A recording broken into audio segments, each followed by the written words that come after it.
November 2022. $32 billion disappear in less than 72 hours. The world's third largest cryptocurrency exchange collapses. 1 million people watch their savings evaporate. Wall Street looks on, stunned. The financial world trembles. At the center of this catastrophe, a young man in sneakers and shorts.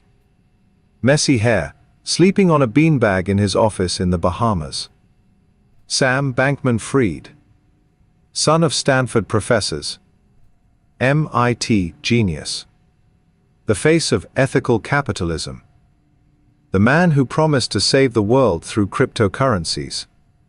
But there was a secret. Hidden code. A girlfriend who knew everything. And $8 billion in customer funds. Financing suicidal bets at a hedge fund. This is the story of how the largest fraud in the history of cryptocurrencies was built, brick by brick, lie by lie, until the moment everything collapsed. And how, even today, from his prison cell, he continues to say he was innocent. To understand the collapse of FTX, you first need to understand the world in which it was born. Bitcoin had just crossed $10,000 for the first time. The crypto market was in an unprecedented speculative frenzy. ICOs, initial coin offerings, generated millions in minutes. Young people became millionaires overnight. It was the new gold rush. But there was a structural problem. Exchanges, the platforms where these digital coins were bought and sold, were mostly amateurish. Confusing interfaces. Dubious security. Constant crashes. In 2014, Mt. Gox, then the largest exchange in the world, collapsed after losing 650,000 bitcoins belonging to customers. No one knew whether it was an external hack or internal fraud.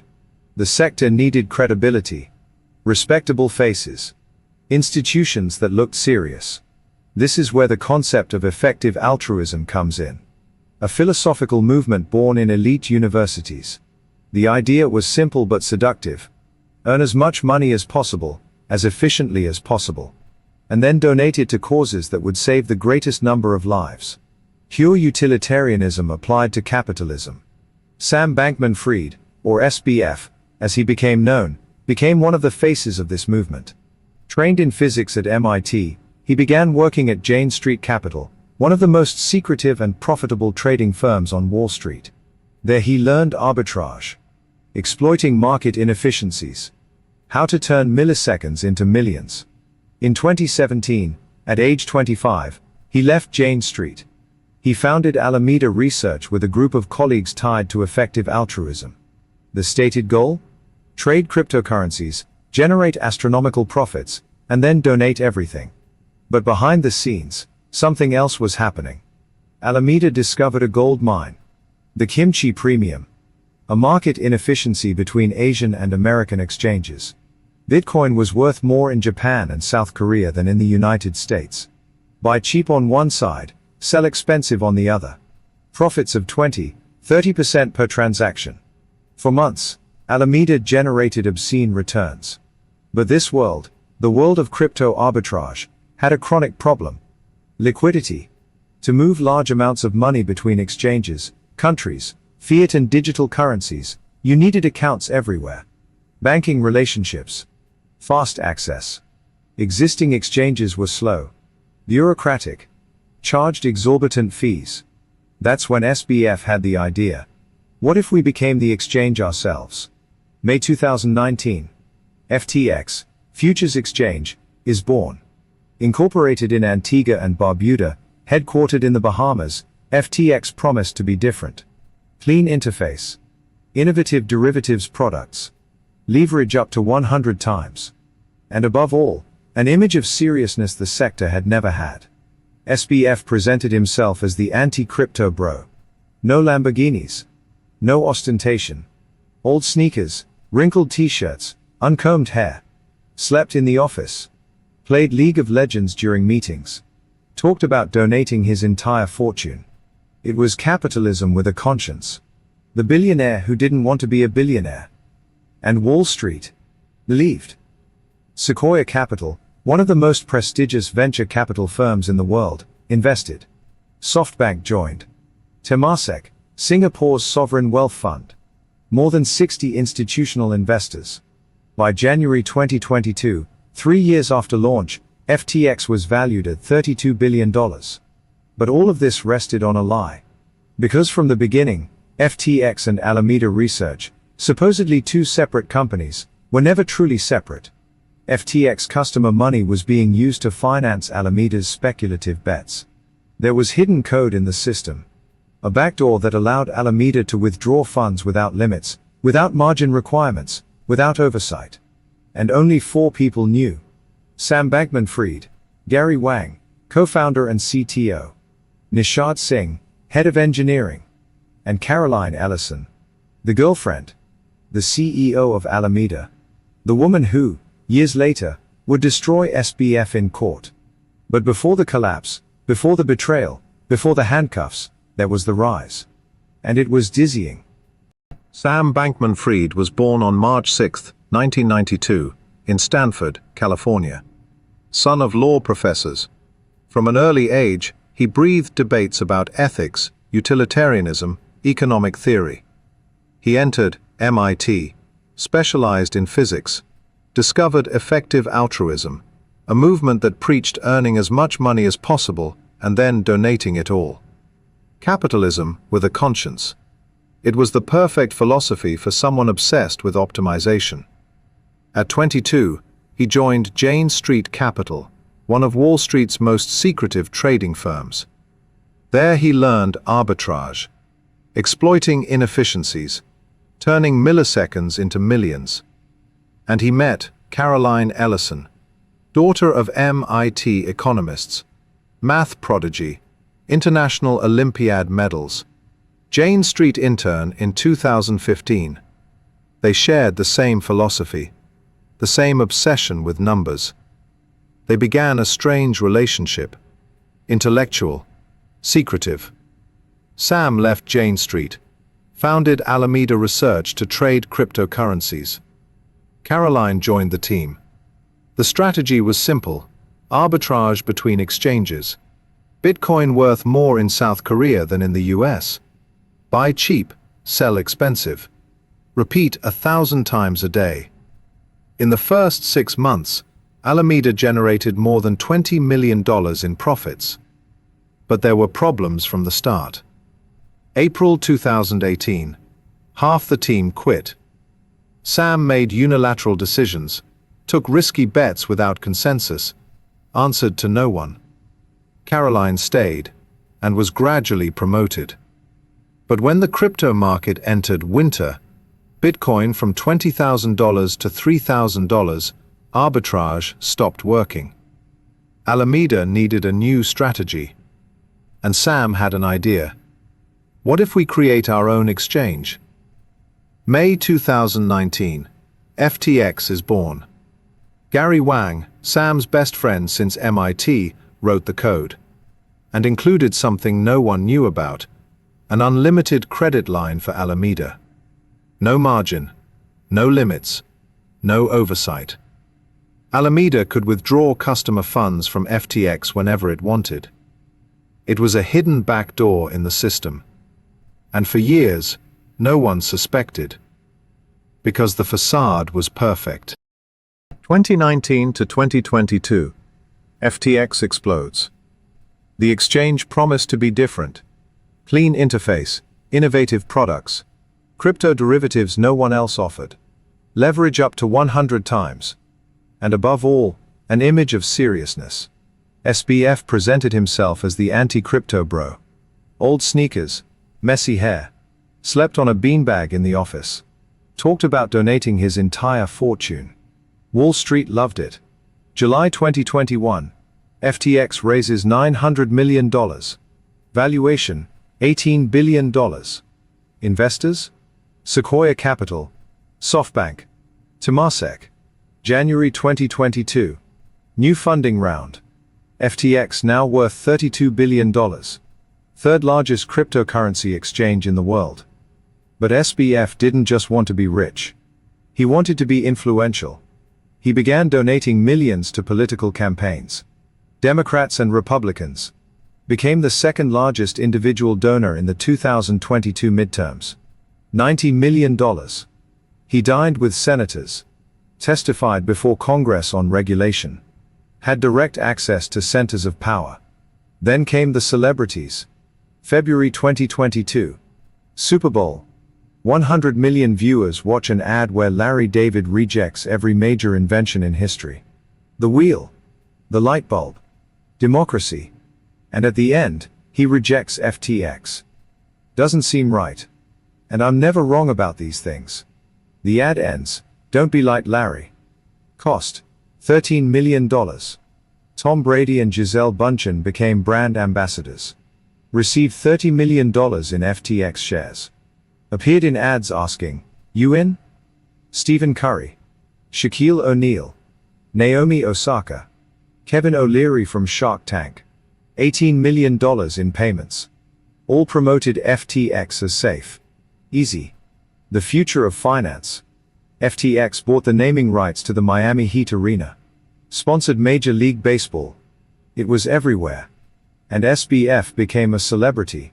Forbes covers. Bloomberg interviews. Compared to JP Morgan, the man who would save crypto. Because in May 2022, when the market collapsed, Terra Luna imploded, wiping out $60 billion. SBF presented himself as the savior. FTX rescued struggling companies. Loaned money to BlockFi. Bought Voyager Digital. "We're here to stabilize the market," SBF said. But behind the scenes, Alameda was bleeding. Risky bets from 2020 and 2021, when everything went up, had turned toxic. Billions invested in illiquid tokens. In companies now worth nothing. And when creditors began calling, banks, funds, investors, asking for their money, Caroline Ellison panicked. June 2022. Internal meeting at Alameda. Caroline reveals the truth to some employees.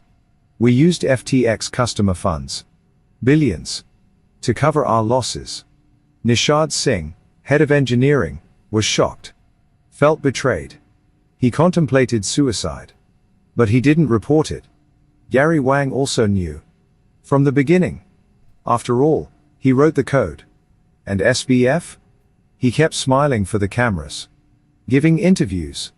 Promising FTX was the safest exchange in the world. But Caroline knew it was unsustainable. She created 7 different versions of balance sheets. Each hid different parts of the truth. She sent creditors whichever version would reassure them. And it worked. For months. Until someone started asking questions. November 2, 2022. CoinDesk publishes an explosive article. They obtained an Alameda balance sheet. And discovered something shocking. Most of Alameda's assets were FTT. FTT. The token created by FTX itself. It was as if a bank's balance sheet were backed by its own shares. Circular. Empty. The article suggested. Alameda and FTX are far more intertwined than they claim. And the market reacted. November 6.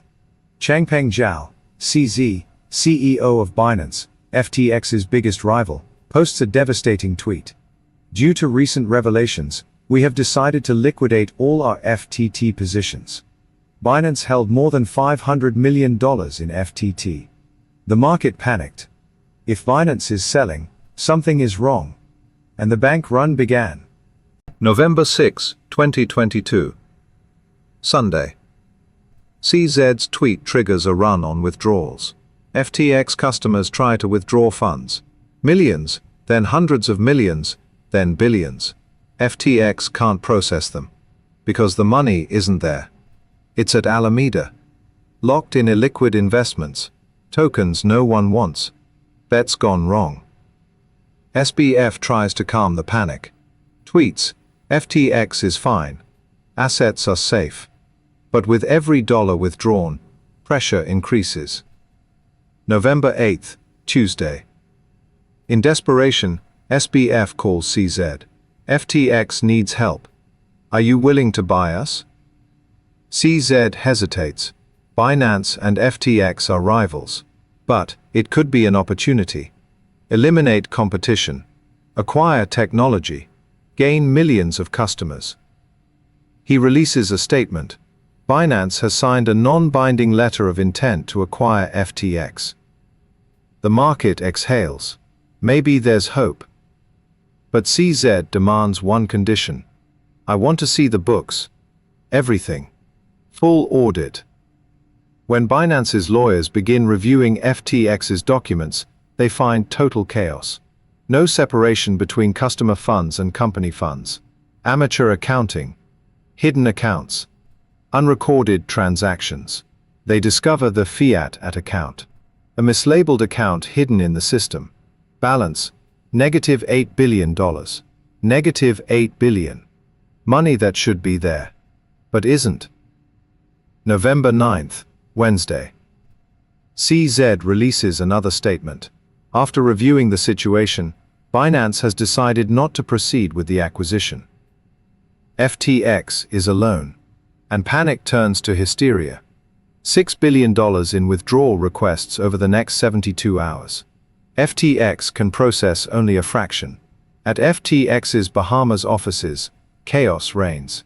Employees try to move funds manually. Systems crash. Calls from furious customers.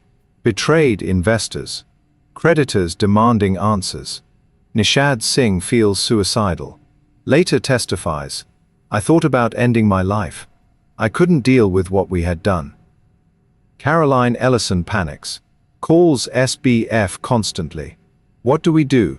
What do we say? And SBF keeps playing League of Legends on his laptop. Witnesses say he seems surprisingly calm. Detached from reality. November 10th, Thursday. In desperation, SBF makes one last attempt. Calls venture capitalists. I need $8 billion to plug the hole. Who's in? No one responds. Then something even stranger happens. $500 million disappears from FTX. Transferred to unknown wallets. Hack?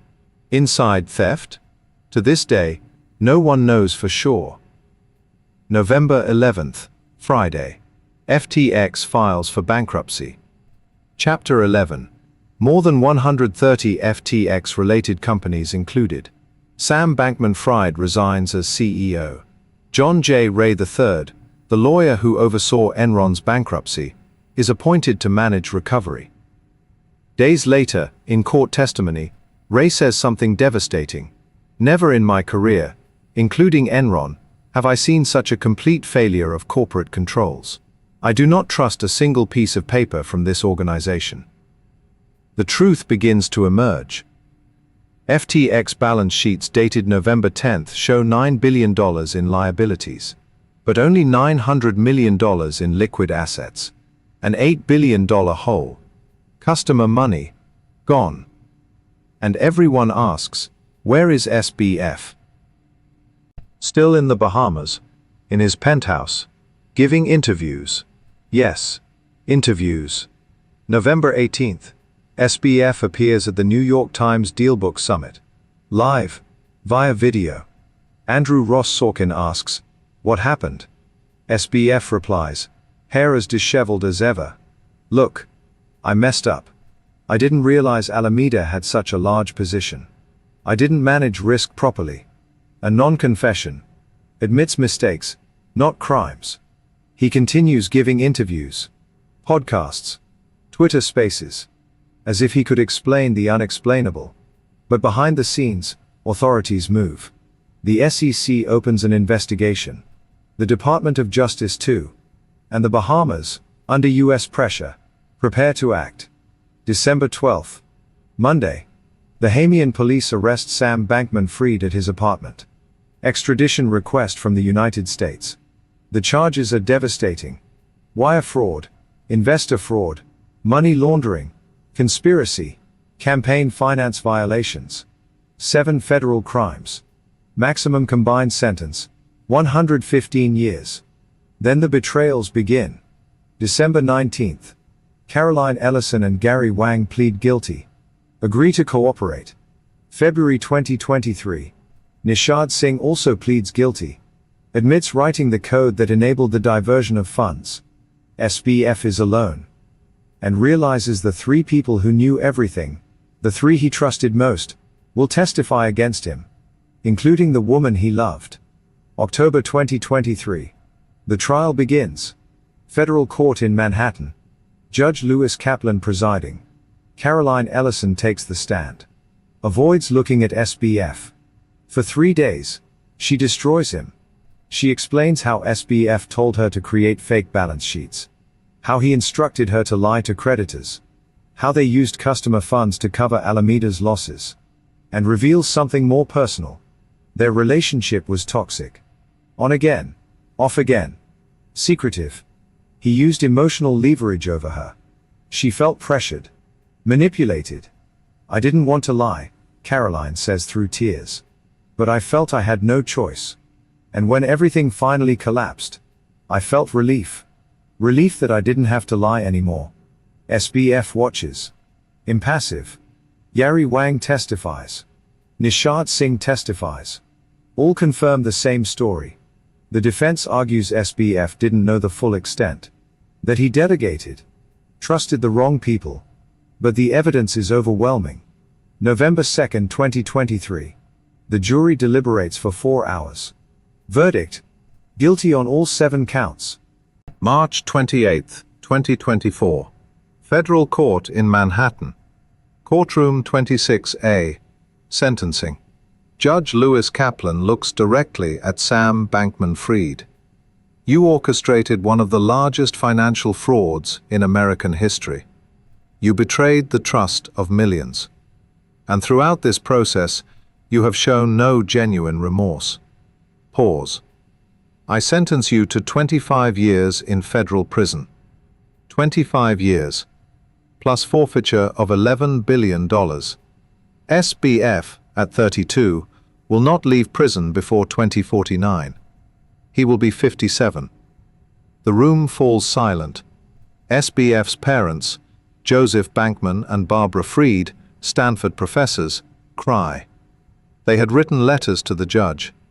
Our son is innocent. This is persecution. The judge is unmoved.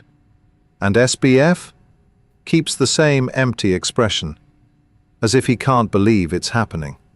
Weeks later, he's transferred to the Metropolitan Detention Center in Brooklyn, then to a federal prison in California. And there, in a cell, he keeps writing, planning appeals, claiming innocence. September 2024. SBF's Twitter account, inactive since prison, comes back to life. A simple tweet. GM. Good morning. The typical crypto greeting. Then another post. A 30-page document claiming FTX was never insolvent. That if bankruptcy lawyers hadn't intervened, everything could have been saved. How can he tweet from prison? The profile now says, SBF's words, mostly, shared by a friend. Someone outside posts for him. And every time the account updates, the FTT token, which should be worth 0, spikes. Speculators bet on rumors, theories, absurd hope. October 2025, SBF publishes another document. Claims the case was politically motivated, that Biden's DOJ targeted him because he donated to Democrats. Rumors, unconfirmed, suggest SBF's team is seeking a presidential pardon from Donald Trump. The odds? Slim. Meanwhile, Caroline Ellison serves her sentence. 2 years, reduced for extraordinary cooperation, and Gary Wang and Nishad Singh await light sentences. SBF keeps fighting. November 2025. Appeal. SBF's lawyers argue Judge Kaplan was biased, that he didn't allow evidence showing FTX had sufficient assets to pay creditors. The appellate court hears arguments. Judges seem skeptical. The verdict is pending. Meanwhile, something surprising happens. FTX creditors start getting money back. How? John J. Ray III's team performs forensic accounting, tracks every transaction, every hidden asset. They discover FTX invested $500 million in Anthropic, a rival to OpenAI. In 2024, they sell the stake for $884 million. Profit. They recover Bahamian real estate, shares, tokens. Everything is liquidated. Total recovered, $16 billion. In October 2024, a judge approves the reorganization plan. 98% of creditors will receive 118% of what they deposited in November 2022. More than they lost. But there's cruel irony. They're paid in dollars, not Bitcoin. Bitcoin, worth $16,000 in November 2022, now trades above $90,000. If they'd kept their crypto, they'd have quintupled their value. Instead, they get $2,022. Is that justice? Or another betrayal? Meanwhile, celebrities who promoted FTX face consequences. Tom Brady, Gisele Bündchen, Larry David, Stephen Curry, Shaquille O'Neal, Kevin O'Leary, all sued in an $11 billion class action. The allegation: promoting unregistered securities, misleading investors. May 2025. A federal judge dismisses most claims. Concludes celebrities were misinformed, negligent, perhaps reckless, but unaware of the fraud. They can't be held liable. But two aspects survive, related to Florida and Oklahoma securities laws. The case continues, and SBF, from prison, agrees to cooperate against them, provide testimony, documents. The people who helped build FTX's public image are now targets. September 2024. Caroline Ellison enters federal prison in Danbury, Connecticut. 11 months later, she's transferred to a halfway house. Soon she'll be free. Gary Wang and Nishad Singh haven't been sentenced yet. Likely light sentences. Probation, perhaps. All cooperated. All betrayed SBF. All restart their lives while he rots in a cell. But perhaps the deepest consequence isn't in court. It's in the market. FTX's collapse triggered a domino effect. BlockFi, which received FTX loans, filed for bankruptcy days later. Genesis Trading collapsed. Hundreds of crypto firms failed. Trust in the sector was destroyed. Regulators worldwide tightened rules. The SEC ramped up enforcement. Exchanges must now prove reserves. Audits became mandatory. The libertarian dream of crypto, finance without banks, governments, regulation, died. Because FTX proved something terrible. Without oversight, transparency, consequences. Greed destroys everything.